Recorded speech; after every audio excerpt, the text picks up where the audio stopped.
A very good morning to you and welcome to the Morning Outlook Report. I'm Rachel Jones, live from Kalkine TV Sydney studios.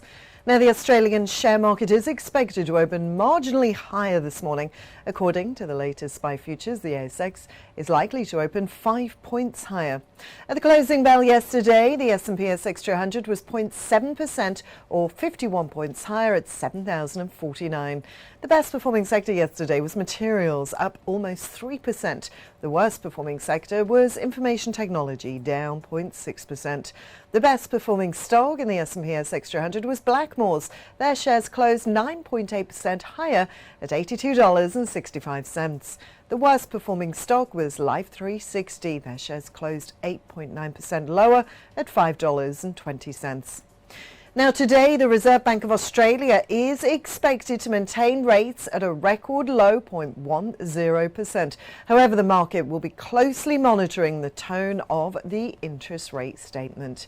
And in business news from this morning now, the Commonwealth Bank of Australia has entered into a binding sale agreement to sell a shareholding of 10% in the Bank of Hangzhou Co. to Hangzhou Urban Construction and Investment Group and Hangzhou Communications Investment Group. They're entities majority owned by the Hangzhou Municipal Government. CBA is expected to receive approximately $1.8 billion. The bank has agreed to retain its remaining shareholding in HZB of approximately 5.57% until at least the 28th of February 2025.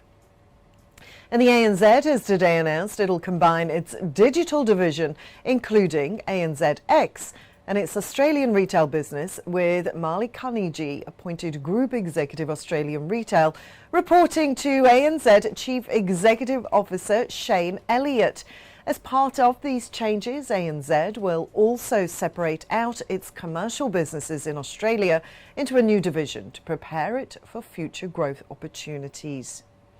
And the IAG today says it's focused on supporting its customers affected by the recent severe storms and widespread flooding in southeast Queensland and northern New South Wales. However, it's too early to determine the extent and financial impact of the weather event.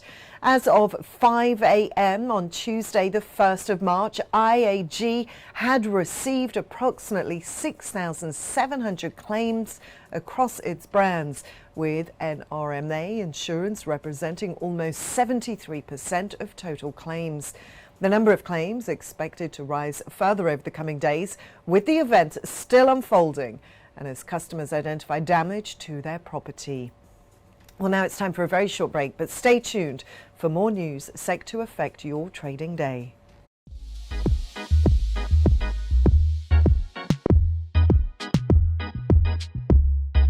Hi there, James Preston for Kalkine TV. Are you into gaming and virtual reality? Does AI and the endless possibilities it entails capture your interest?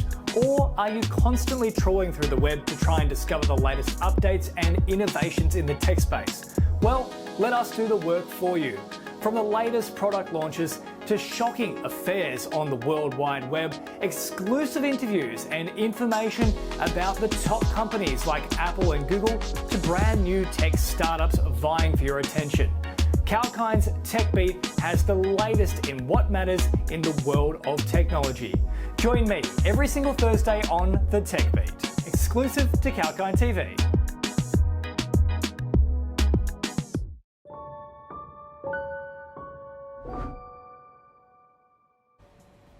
And welcome back to the Morning Outlook Report.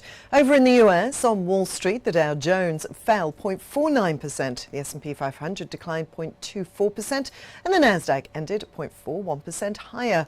On Monday, the Russian ruble hit record lows while world stocks slid and oil prices jumped after the West ramped up sanctions against Moscow over its invasion of Ukraine, including blocking Russian banks from the SWIFT global payment system. Russia's central bank hiked its key interest rate to 20% from 9.5% and introduced some capital controls to bolster the ruble and fight inflation. Authorities ordered exporting companies to sell 80% of their foreign revenues as the ruble slid as much as 32% before recouping some losses. The pan-regional stock 600 index closed down 0.09%. MSCI's all-country world equity index fell 0.73%. In Europe, the Stoxx 50 fell 1.2%. The FTSE declined 0.4%. CAC slipped 1.4%, and the DAX ended 0.7% lower. Oil prices rose amid the concerns that Russia's energy industry could be disrupted. Brent crude futures rose 3.24% to $101.10. WTI futures settled up 4.5% at $95.72 a barrel. The sanctions on Russia have raised concerns in the markets and increased demand for safe havens. US gold futures settled up 0.7% at $1,090 an ounce. Prices for palladium used by automakers for catalytic converters rose 5.1% to $2,488.